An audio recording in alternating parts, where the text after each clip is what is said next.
So the thing that I like about the Hub is that it recognizes that there are many different kinds of media today.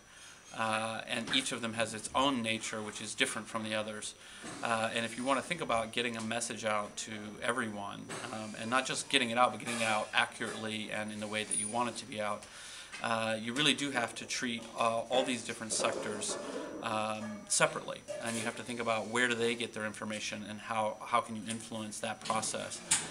So I think it's very important that people think about this framework, because if you want to get some information to people through Twitter or through a blog or through Wikipedia or through the mainstream press, these are all very different from each other and requires a different strategy.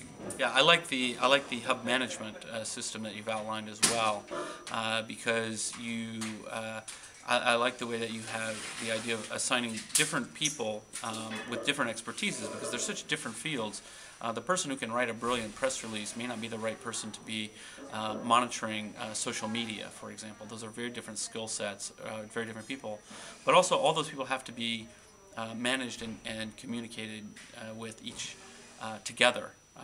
Like you have to have a unified strategy, because the worst thing you can do in today's media environment is have the right hand doesn't know what the left hand is doing.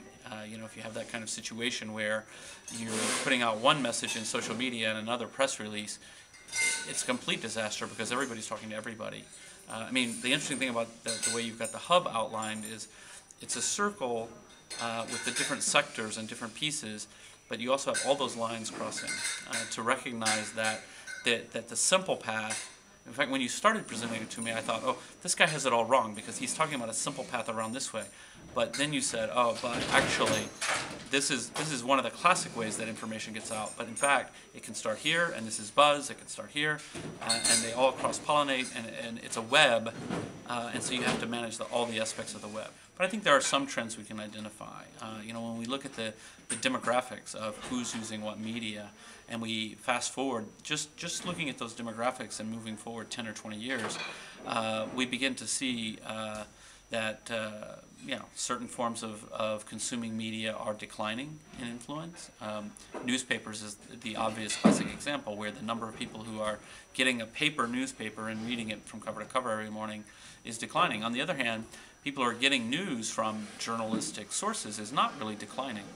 They're moving now to online. They're moving to more informal things like the Guardian blogs, which are not as formal as the printed newspaper, but they're still curated.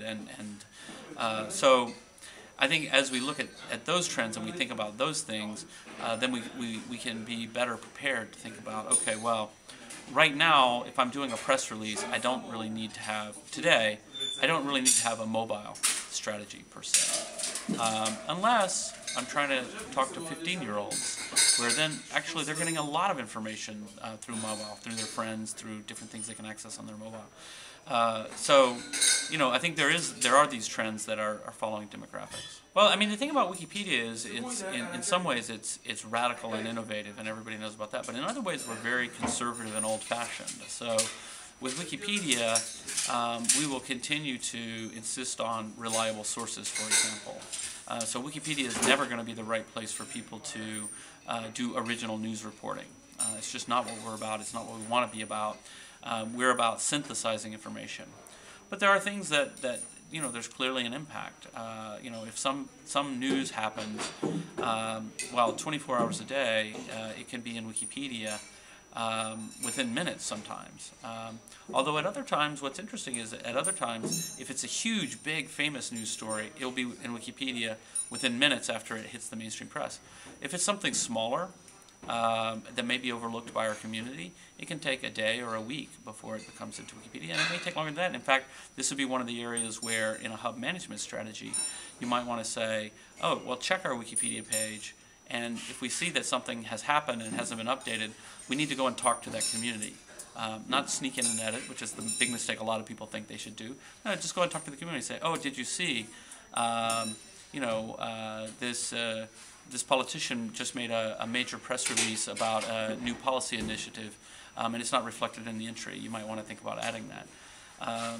Because, well, although we're very fast sometimes we miss things, and so, but we're there for people to talk to. So in a part of this whole ecosystem, Wikipedia is playing a very important role because, well, for almost any person or any product or anything that you want to search for, Wikipedia is, it's on the first page of the search results, and people are reading it, and people do trust it.